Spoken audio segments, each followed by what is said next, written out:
Senator Warren and Markey, we want to expand cage-free farms to all the states, not just Massachusetts. Would you like to be a chicken stuck in a too small cage? With no room to spread your wings or move around?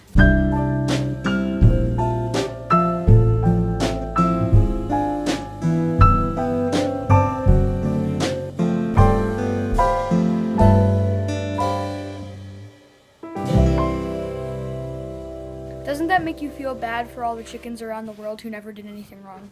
Well, we want to change that. We should have a law like Massachusetts ballot question number 3 that protects all animals in farm cages in all states.